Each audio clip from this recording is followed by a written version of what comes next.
여러분 반갑습니다. 한 주간도 여러분들이 일상 가운데 여러분들 삶의 자리에서 얼마만큼 많이 수고하셨습니까?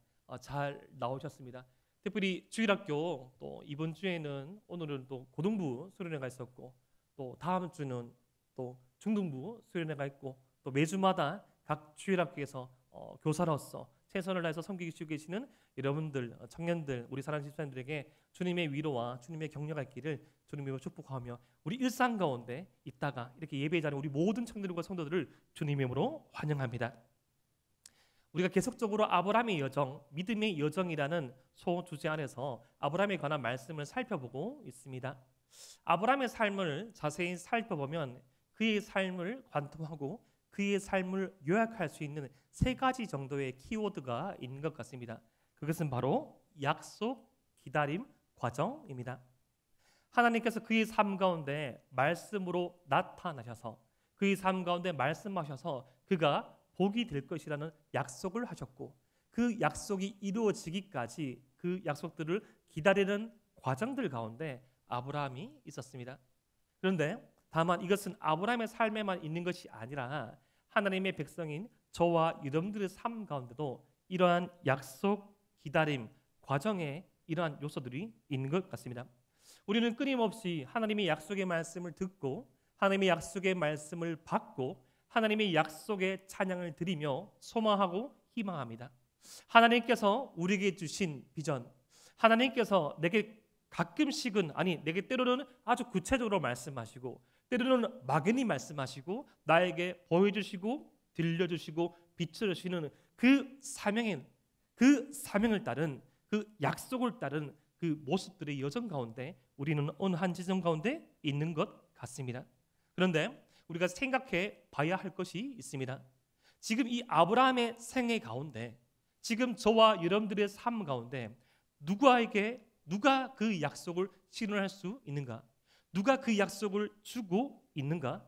그리고 그 약속을 바라보고 있는 약속은 누구를 위하는 것인가? 무엇을 위하는 것인가? 하나님께서 아브라함에게 약속하셨고 하나님께서 저와 여러분들에게 약속하셨습니다. 하나님께서 아브라함에게 주신 약속은 복 그 자체가 되는 것이었습니다. 창세기 1장부터 11장까지 사람의 타락하는 순간 여정을 살펴보면 사람은 지금이나 그때나 복을 간구하는 존재였습니다. 하나님을 떠난 인생이 삶 가운데 안정감을 얻고 하나님을 떠난 인생이 삶 가운데 참된 만족을 얻으려고 복을 평생을 살면서 갈구하지만 얻지 못하는 그 인생 가운데 하나님께서 아브라함이라는 한 사람을 선택하시고 어떻게 하나님의 형상이 복 그 자체로 살아가는가? 이제는 더 이상 복에 목마른 인생이 아니라 이제는 이 복에 목 매다른 인생이 아니라 복 자체가 되고 복을 유통시키고 복의 통로로 쓰임받는지를 아브라함의 생애를 통해서 보여주시고자 하는 것입니다. 이것은 아브라함에게 멈춰 있는 것이 아니라 저와 여러분 이 시대를 살아가는 우리 모든 하나님의 백성들에게도 마찬가지입니다. 하나님께서 저와 여러분들을 구원하셨을 때 하나님께서 우리에게 은혜를 베풀어 주셨을 때 하나님께서 약속하셨습니다. 우리 한 사람 한 사람이 살아갈 수 있는 생애가 있고 우리 한 사람에게 주신 약속의 말씀이 있고 그 은혜를 쫓아 살아가는 한 사람 한 사람을 통하여서 하나님의 나라가 확장되어지며 하나님의 통치가 이 땅 가운데 실현되어지며 하나님이 되는 그 은혜가 저와 여러분들이 머물고 있는 공동체에서 저와 여러분들이 일고 나갈 가정에서 저와 여러분들이 관계를 맺고 살아가는 그 사람들 사이사이에서 일어날 것이라고 우리 그 자체가 보게 될 것임을 약속하셨습니다. 이제 하나님께서 이 아브라함에게 우리가 지난주에 살펴봤던 말씀에서는 아브라함에게 민족에 관한 그 복을 실현할 수 있는 씨에 관한 약속을 주셨다면 이제는 그 민족 씨가 살아갈 땅에 대한 약속을 주십니다. 사랑하는 에바라비 청년 여러분, 이렇듯 하나님께서 주시는 이 복, 하나님께서 주시는 약속은 구체적입니다. 한번 따라해 볼까요? 하나님께서 주시는 비전은 구체적이다. 여러분, 신앙생활을 구체적으로 하셔야 됩니다. 내게 감동으로 다가오고 내게 진심으로 다가오는 그 말씀, 그 성경 구절, 그 찬양, 그 어떠한 삶의 경로들에 대해서 시간이 지나면 지날수록 막연해지고 모호해지고 그냥 큰 덩어리로 남는 것이 아니라 조금씩 더 구체적으로 바뀌어야 됩니다. 하나님께서 저와 여러분에게 주시는 그 복은, 비전은 구체적입니다. 발전합니다. 점진성이 있습니다. 그리고 그 약속, 복이 이뤄지면 이뤄질수록 이 하나님께서 소중히 여기는 가치가 명백하게 드러납니다. 하나님의 통치가 그 복, 비전이 실현됨으로 드러나게 되고 이 사랑, 그 세상이 말하는 공정을 넘어선 의로움, 선이 그 복, 약속이 실현됨으로써 나타나게 된다는 것입니다. 이렇듯 아브라함에게 씨와 민족을 약속하신 하나님께서는 이제는 그 씨, 그 민족이 살아갈 땅에 대한 약속을 주십니다. 그것도 아주 구체적으로 주시는데 18절과 21절 말씀 보면 이 수백 년 이후에 아브라함의 자손이 차지할 땅, 그 차지할 땅의 완성형에 대한 그 땅의 목록을 주십니다. 그 말씀은 지금 당장 아브라함의 당장의 현실에는 아주 어려운 말씀이었습니다. 아니, 지금 이 아브라함은 가나안 땅에 단 한 평의 땅도 소유한 것이 없는데 그것을 넘어서 아주 큰 그 넓은 지경을 어떻게 차지할 수 있을 것인가? 지금으로서는 현실 불가능해 보이는 그 약속의 말씀을 들었을 때 이 일을 누가 어떻게 읽어 나갈 수 있을지에 대한 질문이 아브라함의 마음속에 생겼을 때 하나님께서 7절 말씀을 통해서 이렇게 말씀하시죠. 또 그에게 이르시되 나는 이 땅을 내게 주어 소유를 삼게 하려고 너를 갈대아인의 우르에서 이끌어낸 여호와니라. 지금 우리 말 성경에서는 이 나는부터 이 여호와니라가 떨어져 있지만 원어를 보면 나는 여호와야 이렇게 말하고 있습니다. 이 원어의 순서를 보면 이 영어 성경에서도 원어의 버전에 가까운 NRSV나 그런 버전을 보면 나는 여호와야 이렇게 말합니다. 무엇에 이끌어낸 무엇에 설명이 보이는 것이 아니라 먼저 아브라함에게 하시는 하나님의 말씀이 아브라함아 나 여호와야. 여러분 하나님의 이름 신명 가운데 여호와는 어떤 특징을 가지고 있는가 하면 여호와라는 이름을 쓰실 때마다 하나님께서는 약속을 성취하시는 언약을 성취하시는 하나님이라는 그 특징을 드러냈을 때 여호와라는 표현을 쓰십니다. 지금 그러니까 아브라함에게 하나님께서는 이렇게 말씀하신 거죠. 아브라함 걱정하지 마. 지금 가나안 땅에 단 한 평의 땅도 소유하고 있지 않지만 그 땅을 넘어서 그 땅에 살아갈 씨도 없지만 민족도 없지만 내가 누구냐? 나 여호와야. 언약을 성취하시는 하나님, 약속을 이루시는 하나님, 하나님의 신실하심과 성실하심으로 하나님의 백성에게 주신 그 약속을 성취하실 그분이 바로 하나님이라는 것을 하나님께서 약속하고 계십니다. 그런 하나님의 말씀을 듣고 아브라함이 어떻게 반응하죠? 8절 말씀 보니까 이 하나님께 질문합니다. 그가 이르되 주 여호와여 내가 이 땅을 소유로 받을 것을 무엇으로 알리까? 사랑하는 에바라의 청년 여러분, 나 여호와야 이런 말씀 우리는 살아가면서 듣기 어렵죠. 특별히 아브라함 시대는 성경에 기록될 시대라서 하나님께서 직접 나타나시기도 하시고 꿈으로 보이시기도 하시고 환상 가운데 현현하시기도 하셨지만 지금 이 성경이 완성된 시대에서도 하나님께서 그러한 구약의 방법으로는 나타나지 않지만 그것과도 동일한 그것보다 더욱더 넘어선 말씀을 통한 우리의 일상을 통한 하나님의 감동을 주시는데 하나님께서 그런 감동을 주실 때 와 내게 이런 하나님께서 약속의 말씀을 주셨어. 내게 이러한 감동을 주셨어. 내게 이러한 삶을 보여주셨어라고 좋아하고 받아들일 수 있지만 그것을 넘어서 하나님께 대화를 통해서 질문하는 것도 좋은 방법입니다. 지금 아브라함은 근거를 요구하고 있습니다. 이 근거를 요구하는 것이 불신앙을 의미하는 것이 아닙니다.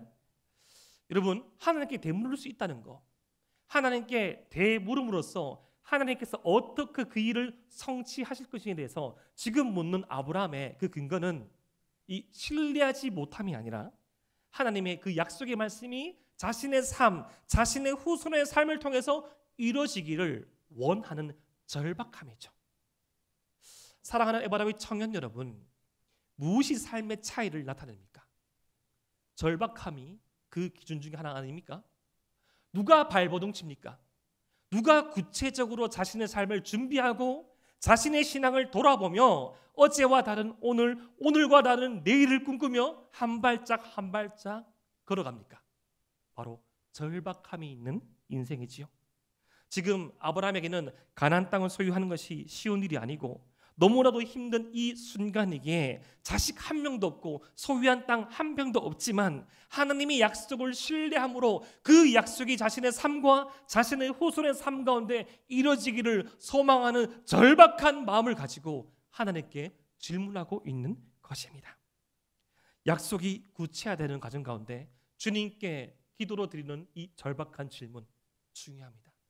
하나님 앞에 약속의 말씀을 받고 약속의 감동을 받고 은혜를 받았을 때 주님께 질문하고 답을 얻고 주님께 간구하며 답을 얻음으로 더욱더 성장하고 성숙하는 신앙을 소유하는 우리 모든 에바라비 지체를 내시기를 주님 이름으로 축복합니다. 그렇게 질문한 이 아브라함에게 하나님께서 이렇게 반응하십니다. 9절 말씀 살펴보시니까 하나님께서 아브라함에게 어떤 것들을 준비하라고 하시죠. 주로 3년 된 암소, 암염소, 수장 그리고 비둘기, 산비둘기, 집비둘기 새끼를 가져오라고 말씀하십니다. 마치 지금 우리가 성경 통독반 진도로 맞춰서 읽고 나가고 있는 레위기에 나와 있는 어떤 제사를 준비하라고 하는 것 같습니다. 제사와 비슷한 것을 준비하는 것 같습니다. 한번 10절을 보니까 가져온 것 중에서 새들을 제외하고 다 쪼개라고 나와 있습니다. 여러분 쪼갠다는 게 어떤 말인 줄 아시죠? 쪼갠다는 거 씩 웃는다 말고 농담입니다. 쪼갠다는 거는 반으로 가른다는 겁니다. 그러니까 새 종류를 제외한 모든 재물들을 반으로 갈라 놓으라는 것이죠. 지금 이것은 아브라함에게 주신 이 약속이 꼭 이루어질 것이라는 약속 위에 있는 언약에 대한 이 증빙, 언약에 대한 확증을 하기 위한 언약식을 위한 준비를 아브라함에게 부탁하고 있는 것입니다. 지금 하나님께서 아브라함에게 언약식을 맺자라고 말씀하십니다. 사랑하는 에바다의 청년 여러분, 성경을 살펴보면 언약이라는 게 나와 있습니다. 언약. 여러분, 우리가 흔히 생각하는 약속보다 더욱더 구속력이 있고 더욱더 성취력이 있는 그런 약속으로서 언약을 맺을 때 이 상호 동등한 관계에서 맺어지는 언약이 있습니다. 예를 들어서 친구와 친구, 예를 들어서 한 남자와 한 여자가 하나님과 사람들 앞에서 한 몸을 이루는 결혼식 또한 언약식의 한 종류죠. 동등한 관계죠. 그런데 이 주종 관계로 맺어지는 계약 언약이 있습니다. 왕과 신하, 주인과 종. 주인은 이 종에게 무엇을 제공하고 종은 그 주인의 어떠한 보호와 제공되는 그것 안에서 무언가를 하겠다는 주종관계에서의 언약. 지금 하나님께서는 아브라함에게 언약을 맺자고 말씀하십니다. 아브라함에게 엄청난 약속을 약속하시고 이 약속을 꼭 이루어내실 것이라는 그 약속에 대한 확증을 하나님께서 언약식을 통해서 하고자 하는 것입니다. 이렇게 하나님께서 말씀하신 대로 언약식을 다 준비한 뒤에 12절 말씀 보니까 해질 때라는 표현이 나옵니다. 어느 정도 시간이 지난 것 같습니다. 반나절이 지날 수도 있고요, 수일이 지날 수도 있고요. 해질 때라는 시간이 지나고 난 다음에 아브라함을 보니까 아브라함에게 깊은 잠이 임하고 큰 흑암과 두려움이 그에게 임하였다라고 나와 있습니다. 여러분, 이 깊은 잠이란 것은 아브라함이 지금 잠을 자고 있다는 표현이 아닙니다. 깊은 잠, 큰 흑암, 두려움이라는 것은 이 출애굽기와 이 모세 오경에 나와 있는 하나님의 임재를 향한 하나님의 임재에 대한 독특한 표현 중에 하나입니다. 마치 이 깊은 잠이 임한 것과 같이 현실과 비현실의 사이가 모호해지며 사람의 이 눈으로 구분할 수 없는 큰 흑암이 임하고 사람에게서 느낄 수 없는 경외심, 두려움을 느끼게 하는 것은 바로 하나님의 임재가 있을 때 가능한 일인 것이죠.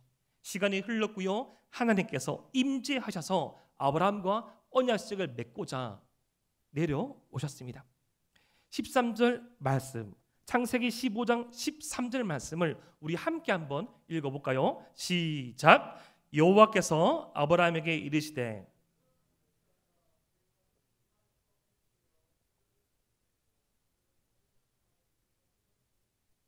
언약식에서 처음 하시는 말씀인데 너는 반드시 알라, 반드시 명심해라, 똑똑히 알고 있어라고 강조하시고 하시는 말씀이 좀 의아합니다.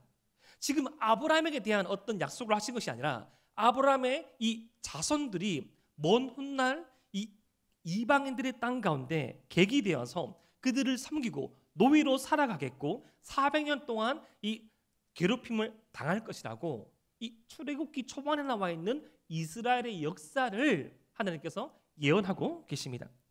지금 아브라함은 무엇을 근거로 땅을 주시겠냐고 이 구체화된 약속에 대한 이 근거를 요구하고 있는데 하나님께서는 후에 생길 아브라함의 자손들이 겪을 고난과 고통에 대해서 말씀하십니다. 왜 하나님께서 이렇게 말씀하셨을까요? 이렇게 부담스럽고 이렇게 의아한 내용이 왜 여기서 나올까요? 여러분 성경을 읽으실 때 왜라는 질문은 상당히 중요합니다. 왜 그랬을까? 왜 그랬을까? 지금도 제가 사용하고 있지만 저는 청년 시절에 성경을 볼 때 여백이 있는 성경을 참 많이 썼습니다. 그래서 여백이 있는 성경 옆에 하나님에 대한 질문 그리고 이 말씀에 대한 나의 삶에 대한 적용들을 많이 적어왔어요. 근데 이 말씀에서도 마찬가지 20살 때 본 성경, 23살 때 본 성경, 24살 때 본 성경, 28살 때 본 성경, 신학 대학원에 가서 본 성경에서도 왜라는 질문이 똑같이 달려져 있었습니다. 하나님께서 왜 지금 땅을 확보할 수 있는 근거를 달는 아브라함에게 그러한 이 고생과 고난의 여정에 대해서 말씀하실까요? 혹자는 이에 대해서 이렇게 오해해서 말합니다. 우리가 앞서 살펴봤던 깊은 잠이 임하고라는 이 해석을 문자적으로 해석해서 원어를 모르니까 문자적으로 해서 아브라함이 지금 언약식을 앞두고 자서 그렇다. 하나님 그렇게 쪼잔한 분 아닙니다. 하나님께서 이렇게 뭘 쪼개라고 했는데 덜 쪼개서 그렇다. 그런 근거도 없어요. 하나님 그렇게 시시하시고 하나님 그렇게 치사하신 분 아닙니다. 지금 하나님께서 장차 이 출애굽 시절에 겪을 이스라엘 백성의 고통과 고난에 관한 말씀을 주신 것은 바로 이러한 의미가 있는 것이죠. 약속이 성취되는 과정에 대한 말씀을 하는 것입니다. 하나님의 약속이 성취되어져 갈 때 고난도 온다는 것이죠. 하나님께서 지금 아브라함에게 엄청난 말씀을 주고 있지 않습니까? 아브라함이 한 평의 땅도 소유하지 있지 못하는데 이스라엘을 넘어서 고대 근동의 많은 땅들을 이스라엘 백성이 장차 소유하고 지배하게 될 것이고 바다의 모래알처럼 밤하늘의 별과 같은 수많은 자손을 주시겠다고 말씀하시는데 지금 아브라함의 후손이 아브라함이 얻을 영광에 대해서 말씀하시기 이전에 그런 영광을 향해서 나아갈 과정, 고난과 고통도 있을 것이라고 알려주시는 것입니다. 사람은 누구나 결과에 먼저 마음이 빼앗깁니다. 결과에 먼저 집착하죠. 결과만 얻기를 바랍니다. 결과가 먼저 자신의 손에 쥐어지기만을 원하죠. 저도 그렇고 자매님들도 그렇고 형제들도 그렇고 우리 솔직히 30대가 지나면 더 그렇게 생각할 겁니다. 저는 계속 큰 착각에 빠지고 있습니다. 내일부터 다이어트 할 거야. 저 다이어트가 필요하거든요. 저 지방 많이 끼어 있고 해가지고 지금 몸무게보다 7kg를 뺄 거야. 맨날 다짐합니다. 내일부터 운동할 거야. 맨날 다짐하죠. 여러분 그럴 때 없습니까? 가끔씩 인스타그램이나 아니면 유튜브나 그런 막 보면서 그렇게 멋있는 룩북 찍는 그런 분들 아니면 모델분들 보면서 와 나도 한때 그랬는데 하면서 남자 형제들은 언제 사진 꺼내본 줄 아십니까? 군대에서 일병 사진. 군대에서 일병일 때 몸에 근육이 없으면 그 말이 안 되죠. 다 있지 않았습니까? 저는 배에 6개 초콜릿이 있었거든요. 그런 거 모릅니까? 저는 그런 사진이 없어서 다행이지만 그때 생각하면 얼마든지 살을 뺄 수 있을 거라고 착각합니다. 그런데 이 나이가 먹고 난 다음에 그 살을 빼기 위해서 얼마나 피땀 흘리는 노력이 필요합니까? 누군가가 어떤 결과를 이뤄냈다. 누군가가 어떤 지점에 갔다라고 하면 우리는 그 지점과 그 결과만을 바라보고 아 부럽다. 난 뭐했지? 나는 왜 이렇게 실수를 했지라고 나는 이렇게 도태를 했지라고 생각하지만 그 과정을 생각하면 만만치 않은 일이라는 것이죠. 여러분 지금 올림픽이 진행 중에 있죠. 올림픽이 진행 중에 있죠. 이것 또한 자문자답해야 됩니까? 지금 올림픽이 진행 중인데 지난주에 좀 속상한 게 몇 번 있었죠. 우리나라가 많은 메달을 땄었던 쇼트트랙이라는 그런 종목에서 우리나라 선수를 비롯하여서 제가 바라보기에는 다른 나라 선수들도 이 주최국에게 좀 피해를 보는 듯한 양상이 펼쳐졌어요. 뭐 예전에는 더욱더 제가 이제 나라의 그런 국위 성향에 더 심취하여서 더 열심히 응원하고 심지어 메달을 못 따면 속상해서 잠도 잘 못 자고 했지만 이제는 메달을 따고 못 따고보다 더 중요한 게 뭔가 하면 제가 청년 생활을 하고 제가 다음 세대 사역을 계속하면서 눈에 보이기 시작한 게 뭔가 하면 그 사람들이 다 여러분들 나이 때잖아요. 24살, 27살, 뭐 29살, 21살 4년을 준비했는데 정말로 열심히 준비했는데 정말로 열심히 안 먹고 안 자고 열심히 준비했는데 자신이 준비한 그 과정에 대한 그 보상이 그 열매가 너무나 어이없는 어떤 판정이나 너무나 어이없는 어떤 이 불이함으로 말미암아 좀 어그러지는 것 같아서 그것이 마치 지금의 현실 같아서 참 마음이 속상하더라고요. 메달을 따고 못 따고 문제가 아니라 우리나라만 못 따는 것이 아니라 다른 나라도 어떻게 보면 홈 어드밴티지가 있지만 어이없게 누가 되면 다 파울이고 누가 넘어뜨려도 괜찮고 그런 것들이 그냥 속상하더라고요. 나라의 심취에서 드린 말씀이 아닙니다. 그 과정에 대한 말하는 거예요.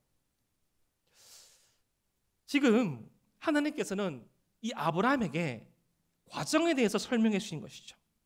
하나님의 약속이 이루어지기까지 과정을 말씀하시는 것입니다. 사실 아브라함의 삶의 많은 시간은 기다림으로 점철되었습니다. 하나님께서 약속의 말씀을 주셨어요. 그 약속의 말씀을 붙잡고 우리가 전에 한번 살펴봤지만 318명의 집에서 길르는 훈련된 대전을 이끌고 나가서 그 약속의 말씀을 붙잡고 행동하였어요. 하지만 아브라함의 행동, 아브라함의 약속의 말씀을 붙잡은 그 용기에도 불구하고 아브라함은 하나님의 말씀을 전체적으로 알지 못하고 이해하지 못했을 때 또 오해를 당하고 롯이 떠나가고 그것으로 말미암아 아브라함이 힘들어하고 오래한 순간들도 우리가 봤지요. 또 기다립니다. 그러면 하나님께서 내게 주신 후사가 종인가? 아니죠. 또 시간이 지나서 너의 저 몸에서 난 자가 내 후사니라. 또 기다립니다. 하나님의 약속의 말씀을 받고 그 약속을 붙잡고 살아가는 하루하루가 아브라함에게 기다림의 연속이었고 과정이었습니다. 저와 여러분들에게도 그런 기다림의 시간이 있다는 것이죠. 저와 여러분들에게도 하나님께서 우리에게 말씀으로 주셨고 감동으로 주셨고 삶 가운데 보여주신 그 사명을 쫓아가고 이루어가기 위한 과정과 기다림이 있다. 그 시간이 때로는 고난과 고통과 어려움으로 다가올 수 있다라는 것을 지금 하나님께서 아브라함에게 알려주시는 것입니다. 살아가는 에바라비 청년 여러분, 그런 기다림과 과정 가운데 지치시죠? 그런 기다림과 과정 가운데 마음이 분주해지고 마음이 초조해지고 마음이 어려워질 수도 있지만 하나님께서 여러분들을 기억하시고 진실하시고 성실하시고 인내하신 하나님께서 우리의 이 발버둥을 우리의 발걸음을 지켜보고 계시다는 거 잊지 말고 믿음의 한 걸음 한 걸음을 나아가는 우리가 되기를 주님 이름으로 축복합니다. 그런데 제가 여러분들에게 지금 드리는 이 광경, 약속을 확정하는 것이 바로 언약이라고 하였죠. 언약. 그런데 이 언약은 약속인데 이 언약이 깨어질 때, 약속을 이루어지지 않았을 때, 약속을 지키지 않았을 때 치러야 되는 대가가 있었습니다. 제가 여러분 이 세를 제외하고 9절 말씀 보니까 암소, 암염소, 순양 이것들을 쪼갰다고 했죠. 왜 쪼갰을까요? 목사님 고기를 드실 줄 모르네요. 고기를 쪼개서 한 방에 먹어야 됩니다. 그런 의미가 아니라 이 쪼갠다는 것은 재물을 쪼갠다는 것은 재물을 쪼개고 쪼갠 사이로 이 언약을 맺은 사람들이 지나가게 돼 있거든요.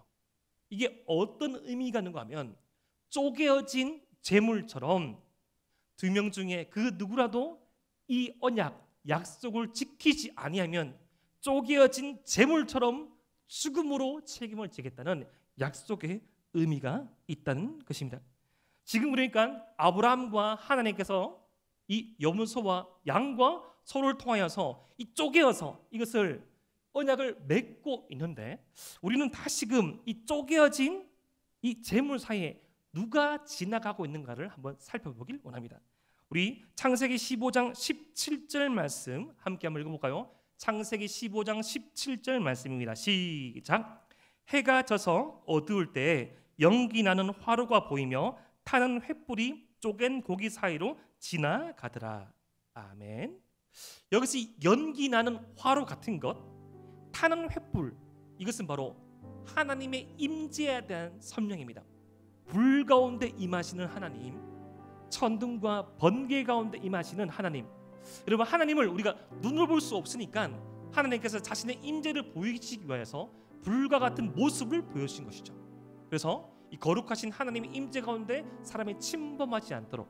그런데 언약식에 바쳐진 재물 가운데 이 쪼개진 재물을 지나가는 그 당사자가 약속이 지켜지지 않을 때 책임을 진다고 했는데, 지금 아브라함이 지나가는 것이 아니라 하나님께서 쪼개어진 재물 사이를 지나가고 계십니다. 이것이 무슨 의미입니까? 이 언약, 이 약속이 지켜지지 않으면 쪼개어진 재물처럼 나의 삶을 쪼개서라도 내가 이것을 지켜내겠다. 사람은 자신이 믿는 신을 걸고 더 높은 가치를 걸고 맹세할 수 있지만 하나님보다 더 높은 가치, 하나님보다 더 높은 존재가 없기에 지금 하나님께서는 하나님 자신을 거시고 하나님 자신을 통해서 맹세하시는 거예요.